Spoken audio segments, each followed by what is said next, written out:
Hello students, देखिए समझते हैं हम अपने नेक्स्ट इंपॉर्टेंट डेरिवेशन को, जो है potential due to a point charge. मतलब आपके पास अगर कोई पॉइंट चार्ज है, सपोज जैसे यहाँ पर पॉइंट चार्ज हम Q सपोज कर लेते हैं, पॉजिटिव चार्ज Q। इसकी वजह से किसी डिस्टेंस r पर, जैसे यहाँ दिखाया गया स्मॉल डिस्टेंस r पर, किसी पॉइंट P पर आपको पोटेंशियल फाइंड आउट करना है। क्लियर? क्या होता है पोटेंशियल किसी पॉइंट P पर अगर आप निकालते हैं तो पोटेंशियल का फॉर्मूला हमारा होता है V equal to K Q upon R। ये फॉर्मूला होता है हमारा, इसी को हमें ड्राइव करना है। K होता है हमारा क्या? K इक्वल टू होता है 1 अपॉन 4 पाई एप्सिलॉन नॉट, जिसकी वैल्यू होती है 9 into 10 to the power 9 for air और वैक्यूम।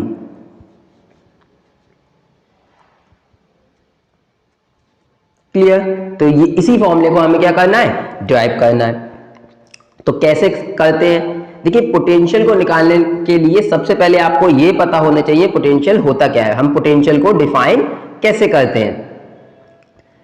तो देखिए, जो पोटेंशियल होता है किसी पॉइंट P पर अगर हम निकालना चाहें, वो होता है अगर हम किसी इंफिनिटी से, मतलब किसी बहुत दूर से, मतलब किसी इंफिनिटी से कोई यूनिट पॉजिटिव टेस्ट चार्ज को, अब यूनिट पॉजिटिव टेस्ट चार्ज क्या, जैसे यहाँ पे मैंने 1 कूलम किया। यूनिट का मतलब उसका मैग्नीट्यूड 1 होना चाहिए, पॉजिटिव मतलब पॉजिटिव नेचर का होना चाहिए, और टेस्ट चार्ज, टेस्ट का मतलब है कि इसकी वजह से जो भी इंटरेक्शन होगा, मतलब इसकी वजह से जो इलेक्ट्रिक फील्ड वगैरह प्रोड्यूस होगी, इसकी वजह से जो फोर्स प्रोड्यूस होगा, उसको हम नेगलेक्ट कर रहे हैं, मतलब उसको हम कुछ नहीं मान रहे, उसकी वजह से हम फोर्स या इलेक्ट्रिक फील्ड 0 मान के चल रहे हैं, बट ऐसा होगा नहीं।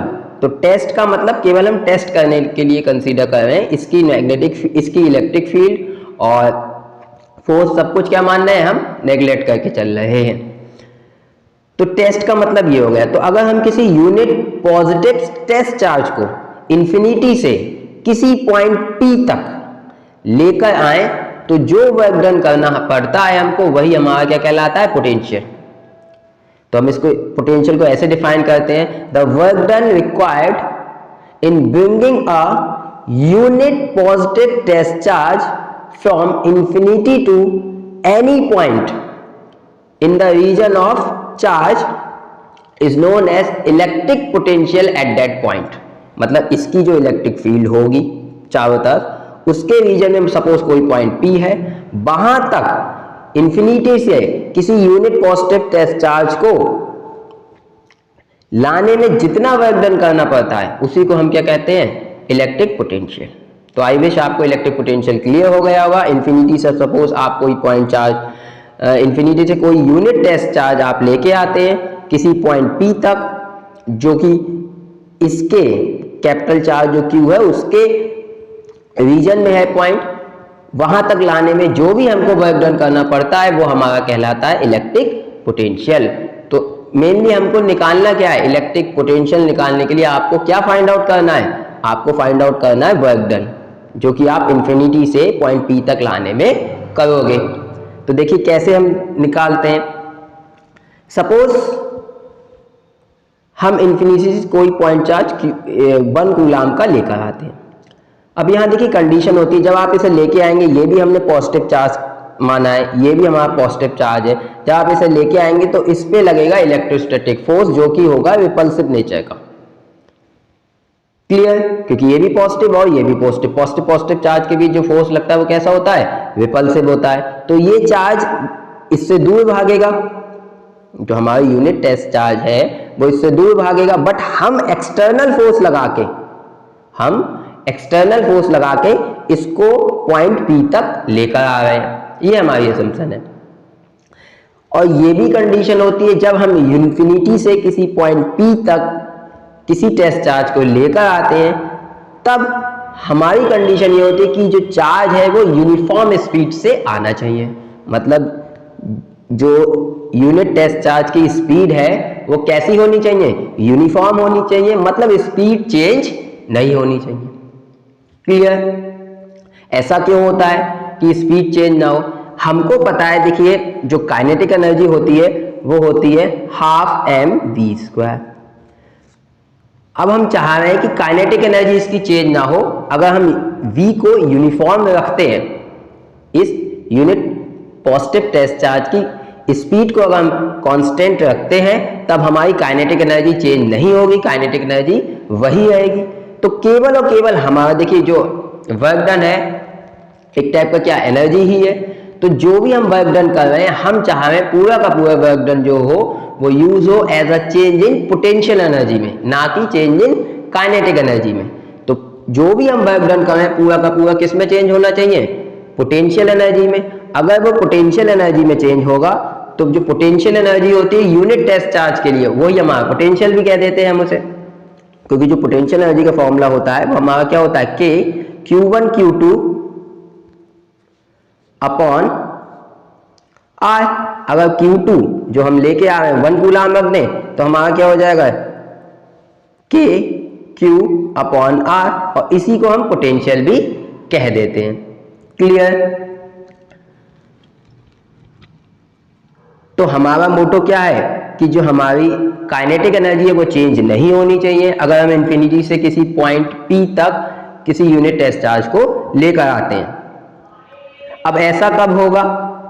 ऐसा तभी होगा जब आपको स्पीड कांस्टेंट रखनी है, और स्पीड कांस्टेंट तभी रहेगी जब इलेक्ट्रोस्टैटिक फोर्स जो लग रहा है किसी पॉइंट चार्ज पर, सपोज यहां जैसे मैंने दिखाया, सपोज हम कोई इंटरमीडिएट स्टेट, जब हम इंफिनिटी से P तक किसी यूनिट टेस्ट चार्ज को लेकर आ रहे हैं, सपोज हम मान लेते हैं उसकी कोई इंटरमीडिएट स्टेट A है। अब हम जो यूनिट टेस्ट चार्ज को लेकर आते हैं, काफी स्मॉल डिस्प्लेसमेंट के स्टेप में स्लोली लेकर आ रहे हैं, ये हमारी असम्पशन है। हम काफी स्मॉल डिस्प्लेसमेंट के स्टेप्स में, यहां पे हमने कितना दिखाया? dx छोटे छोटे स्मॉल डिस्प्लेसमेंट के फॉर्म में आप इंफिनिटी से किसी पॉइंट P तक चार्ज को लेकर आ रहे हैं बहुत ज्यादा स्लोली, जिससे इसकी स्पीड क्या हो? काफी कम हो। अब ऐसा हम तब कर सकते हैं जब जो इलेक्ट्रोस्टैटिक फोर्स लग रहा है, हमने कोई मान ली इंटरमीडिएट स्टेट A, इस पर जो इलेक्ट्रिक फोर्स लगेगा वो इससे दूर की तरफ लगेगा, तो इसकी डायरेक्शन इलेक्ट्रिक, क्योंकि रिपल्सिव फोर्स है तो इलेक्ट्रोस्टैटिक फोर्स की डायरेक्शन ये होगी। हमारा जो एक्सटर्नल फोर्स हम लगा रहे हैं वो कितना? F एक्सटर्नल, जो कि टुवर्ड्स द चार्ज होगा कैपिटल Q की तरफ। ए पॉइंट को मैंने अलग दिखा दिया यहाँ पे। तो ए पॉइंट पे जो एक्सटर्नल फोर्स होगा इस डायरेक्शन में होगा, इलेक्ट्रोस्टैटिक फोर्स इस डायरेक्शन। हमारी असम्पशन ये है कि हम दोनों फोर्स को इक्वल रखते हैं, मतलब हमारा अगर इलेक्ट्रोस्टैटिक फोर्स और एक्सटर्नल फोर्स दोनों इक्वल होंगे तो नेट फोर्स कितना हुआ? 0 हुआ। नेट फोर्स अगर 0 होगा तो एक्सेलरेशन कितना होगा? 0 होगा। अगर नेट फोर्स 0 हुआ तो एक्सेलरेशन कितना होगा? 0, क्योंकि F इक्वल टू क्या होता है? ma। अब एक्सेलरेशन 0 होगा, जब एक्सेलरेशन है ही नहीं तो वेलोसिटी क्या होगी? कांस्टेंट होगी, क्योंकि rate of change of velocity ही तो एक्सेलरेशन कहलाता है। जब वेलोसिटी चेंज ही नहीं होगी तो वेलोसिटी कैसी रहेगी? कांस्टेंट। तो एक्सेलरेशन 0 होना चाहिए। एक्सेलरेशन 0 होने के लिए जितना इलेक्ट्रोस्टैटिक फोर्स लग रहा है उतना ही आपको एक्सटर्नल फोर्स लगाना है, जिससे नेट एक्सेलरेशन 0 हो, वेलोसिटी कैसी हो? यूनिफॉर्म हो। जब वेलोसिटी यूनिफॉर्म होगी, और ऐसी असम्पशन हम मान के चाहे यूनिफॉर्म वेलोसिटी आप तभी गेन कर सकते हैं जब बहुत स्मॉल वेलोसिटी से स्लोली आप इंफिनिटी से किसी पॉइंट P तक चार्ज लेकर आए। क्लियर? बहुत छोटे छोटे स्टेप्स में। तो ये असम्पशन आपको सब याद रखनी है कि इलेक्ट्रोस्टैटिक फोर्स के इक्वल ही हमारा F एक्सटर्नल फोर्स होता है जब इंफिनिटी से किसी पॉइंट P तक किसी चार्ज को लेकर आते हैं। तो देखिए फॉर्मूला क्या होता है हमारा जो फोर्स का, सॉरी वर्क डन का जो फॉर्मूला होता है वो हमारा क्या होता है? W equal to force into displacement. अब हमने यहाँ पे स्मॉल डिस्प्लेसमेंट dx के फॉर्म में माना है, तो हम इंटीग्रेशन यूज करेंगे कि हम छोटे छोटे स्टेप्स में इंफिनिटी से पॉइंट P तक लेकर आ रहे हैं चार्ज। तो हमारा फॉर्मूला होता है W equal to integration F external into dx, force into displacement. और पूरे वर्क डन को निकालने के लिए ये तो हमारा स्मॉल डिस्प्लेसमेंट की वजह से छोटा सा वर्क डन हो गया, force F external into D x. But हम टोटल वर्क डन निकालें इन्फिनिटी से पी तक, तो हम क्या कर देते हैं, इंटीग्रेट कर देते हैं। और लिमिट इसकी क्या होगी, देखिए कहां से आ रहे हैं, डी एक्स की लिमिट कहां से होगी, इन्फिनिटी से पे क्या होगा, इन्फिनिटी। और पी पॉइंट पर जब आप आ जाएंगे, देखिए हम कैपिटल क्यू से मेजरमेंट कर रहे हैं, कैपिटल क्यू से अगर हम इन्फिनिटी पे बात करें तो जो इनिशियल लिमिट होगी वो हमारी क्या होगी, इन्फिनिटी। जब ये चार्ज पॉइंट पी पर आ जाएगा तब इसकी कैपिटल क्यू से डिस्टेंस कितनी है, स्मॉल आर, तो हमारी लिमिट क्या होगी, infinity to small R. Clear. अगर हम W equal to infinity to R, अब हमको पता है देखिए जो फोर्स है एक्सटर्नल फोर्स वो हम इलेक्ट्रोस्टैटिक फोर्स के इक्वल है, बट ये क्या है, अपोजिट डायरेक्शन में। देखिए एक्सटर्नल फोर्स के केस में बात करें तो एक्सटर्नल फोर्स की डायरेक्शन भी यही है, और डिस्प्लेसमेंट की डायरेक्शन जो हमने intermediate state A to B मानी है सपोज, तो A से B तक जब आप आएंगे तो डिस्प्लेसमेंट की डायरेक्शन भी क्या है, A टू B, मतलब डिस्प्लेसमेंट और एक्सटर्नल फोर्स सेम डायरेक्शन में, तब तो ये फॉर्मूला होगा for F external into dx। जब हम इलेक्ट्रोस्टैटिक फोर्स लगाएं तो देखिए इलेक्ट्रोस्टैटिक फोर्स अपोजिट डायरेक्शन में, डिस्प्लेसमेंट इस डायरेक्शन में है, dx इस डायरेक्शन में है, और इलेक्ट्रोस्टैटिक फोर्स इधर है इस डायरेक्शन में, तो दोनों के बीच एंगल कितना, 180। तो हमारा वैसे तो जो वर्क डन का फॉर्मूला होता है force into displacement into cos theta भी होता है, एफ एस कॉस थीटा, तो थीटा यहाँ 180 है, तो ऑब्वियसली बात है नेगेटिव साइन आएगा। तो हम अगर एफ एक्सटर्नल को, या फिर सिंपली आप ऐसे समझ सकते हैं एफ एक्सटर्नल एफ ई है तो इक्वल बट डायरेक्शन अपोजिट है, तो एफ एक्सटर्नल की जगह आप अगर एफ ई लिखना चाहें तो कौन सा साइन आपको इंक्लूड करना पड़ेगा, नेगेटिव साइन। तो यहां पे हम लिख सकते हैं देखिए माइनस का F electrostatic into D x. इतनी बात क्लियर हो गई। अब अगर हमने इंटरमीडिएट स्टेट कोई मानी है पॉइंट ए, जिसकी डिस्टेंस हमने क्यू चार्ज से सपोज एक्स कंसीडर कर ली, कोई इंटरमीडिएट स्टेट है जो कि पॉजिटिव चार्ज क्यू से किस डिस्टेंस पे, एक्स डिस्टेंस पे, तो अगर हम इस पॉइंट पर इलेक्ट्रोस्टैटिक फोर्स निकालना चाहें तो इलेक्ट्रोस्टैटिक फोर्स हमारा होगा क्या, for F E at point A कितना होगा, देखिए force F E equal to क्या होता है 1/4 pi epsilon naught Q1 Q2 upon R, ये होता है। या सिंपली हम क्या लिख देते हैं K Q1 Q2 upon R। तो K Q1 अगर हम बात करें Q1 हमारा कितना है, हम कैपिटल Q कंसीडर कर लेते हैं, कैपिटल Q, और यूनिट टेस्ट चार्ज को आप लेके आ रहे हैं तो दूसरे इस वाले चार्ज का जो मैग्नीट्यूड है वो कितना है 1, तो A पॉइंट पे यहाँ पे देखिए मैग्नीट्यूड 1 कूलाम है और यहाँ पे क्या है Q, तो K Q और Q2 की जगह कितना इंटू 1 अपॉन डिस्टेंस की अगर हम बात करें यहाँ से यहाँ तक A पॉइंट पे इंटरमीडिएट स्टेट पे कितनी है x, तो हम कितना पुट कर सकते हैं इंटू के Q into 1 upon X square. Clear. Direction क्या होगी, अवे फ्रॉम द चार्ज। तो ये हमारा इलेक्ट्रोस्टैटिक फोर्स हो गया, दैट मीन्स F, और यहाँ K आप याद रखिए, K क्या होता है हेयर,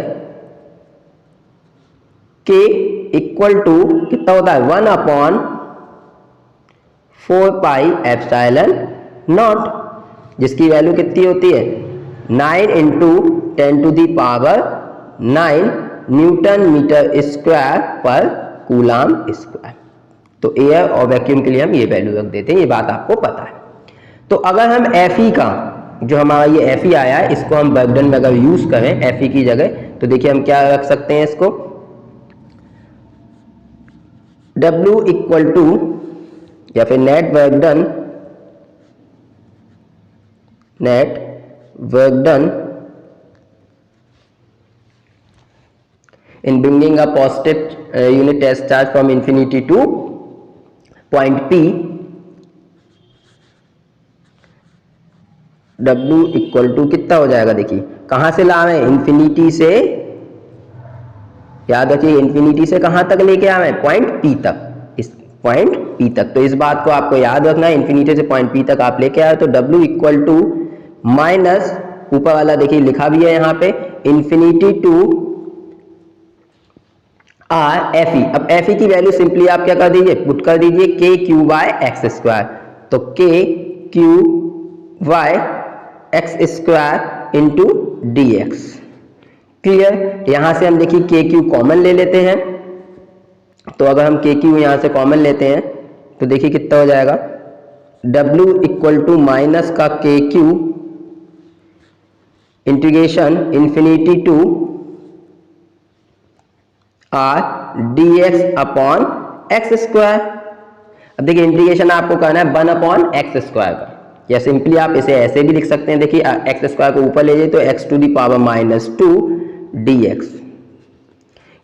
अब x to the power n का इंटीग्रेशन आपको पता है फॉर्मूला क्या होता है। देखिए x to the power n का अगर हम इंटीग्रेशन करते हैं, ये बात आपने पढ़ी होगी कि integration of X to the power N D X जो हमारा होता है वो इक्वल टू कितना होता है, पावर में एक ऐड कर देते हैं X to the power N plus 1 upon N plus 1। तो यहीं पे अगर आप अप्लाई करें तो W equal to minus K Q as it is.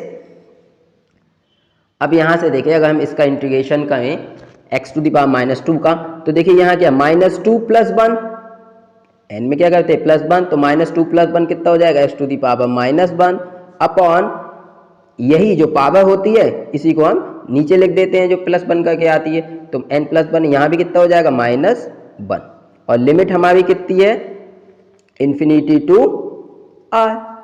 Clear. अब देखिए यहाँ पे हम लिमिट रखते हैं W इक्वल टू, अगर देखिए ये वाला हम माइनस बाहर ले लें तो माइनस माइनस क्या हो जाएगा प्लस, तो सिंपली इसे लिख सकते हैं क्या के क्यू। अब ये वाला माइनस तो गया, अब पहले कौन सी, या पहले ऐसे लिख लेते हैं चलिए 1 अपॉन एक्स, इसको हम नीचे ले आते हैं इन्फिनिटी टू आर। अब अगर हम लिमिट रखें W इक्वल टू कैपिटल के क्यू, पहले अपर लिमिट रखते हैं तो 1 अपॉन आर माइनस लगाते हैं then lower limit 1 upon infinity. यहां से देखिए 1 अपॉन इन्फिनिटी कितना होता है हमारा 0, तो ये तो टर्म 0 हो जाएगा। तो W इक्वल टू कितना आया के क्यू अपॉन आर। तो ये हमारा वर्क डन आया। क्लियर। सिंस 1 अपॉन इन्फिनिटी कितना होता है 0, ये बात आपको पता है। अब हमने पोटेंशियल को जो डिफाइन किया था वो यही तो था, the work done required in bringing a unit positive test charge from infinity to point P is known as potential. तो पोटेंशियल, इसी वर्क डन को हम क्या बोल सकते हैं पोटेंशियल पॉइंट P पर। तो दिस वर्क डन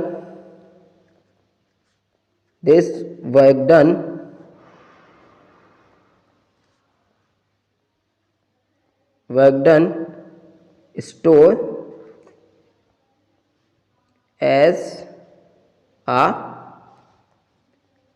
potential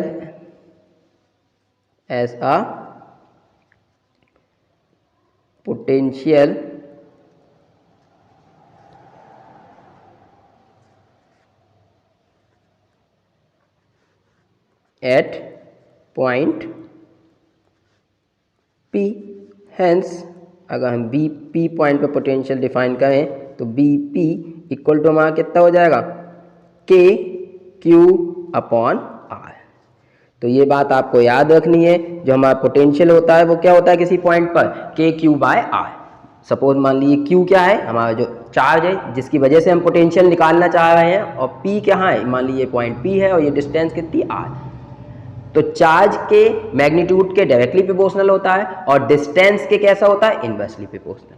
तो ये हमारा फॉर्मूला था, काफ़ी इंपॉर्टेंट है और ये यूज भी होगा आगे नेक्स्ट डेरिवेशन में।